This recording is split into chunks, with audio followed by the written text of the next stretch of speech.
everybody. We are starting a very interesting week, and that is why we are looking at the currency and capital markets, and we are wondering what will interesting happen in next few days. That is why I am speaking with our specialist, David Jones, Chief Market Strategist, Capital.com. Hello, David. Hello. Okay, David, let's start with FOMC statement. We will have this statement this Wednesday. How do you feel how this will impact on euro dollar? I think it's going to be interesting to see if they outline any more plans to try and support the US economy. You know, we are seeing in the US, as the lockdown restrictions have restricted, an increase in cases of the coronavirus in various states. So I think people will be waiting to see, are the Fed planning on doing anything else? Clearly, they've done a lot already, so possibly no changes to interest rates. I don't think they will want to keep that back just in case there's a crisis in the future, but perhaps more to do with QE, effectively printing more money. And we've seen the US dollar under a lot of pressure. You know, we would talk about euro dollar, we break out in euro dollar over the last week, and it's really strong again today. The US dollar is down to its lows from March, if you looked at the US dollar index, and threatening to break those. So because of the actions of central banks and because investors more risk-on attitude, I think we could see further gains for the euro, despite any surprises from the Fed this week. But perhaps in the short term, the euro's got a little bit overextended, so don't be surprised to see it a bit weaker in the short term. But I do think traders are now looking to buy the dips in the euro. So I'm expecting higher euro-US dollar prices over the next few weeks, and we could see the US dollar under a bit more pressure. But that Fed meeting will be very interesting, I think, on Wednesday. And looking at the capital markets, especially S&P and NASDAQ, what is your view on this?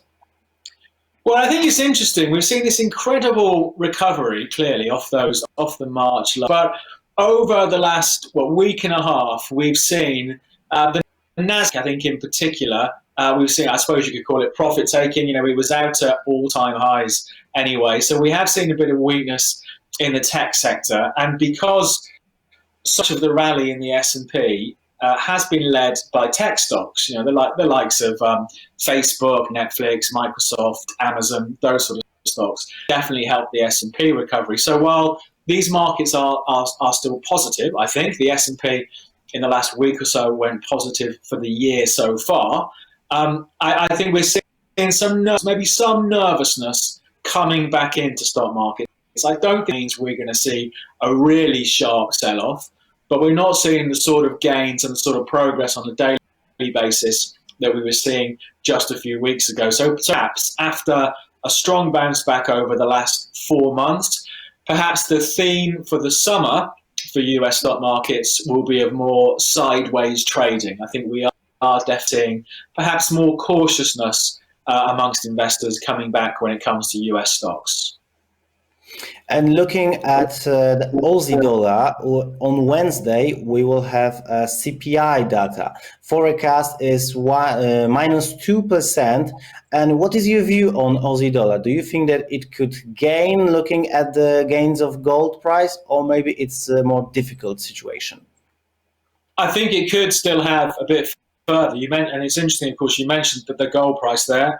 Clearly, gold very strong. It's at all-time highs at the moment. The Australian economy is built around, a big part of it is mining. Stronger gold price is normally good for that economy.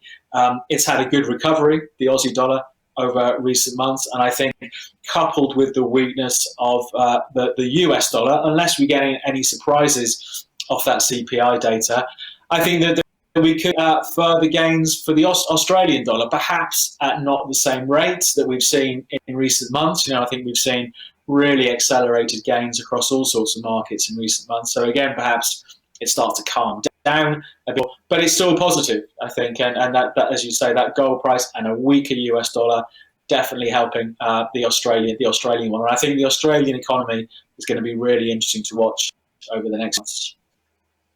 At the beginning of our conversation, you mentioned about euro that will possibly, there is a possibility that it will gain.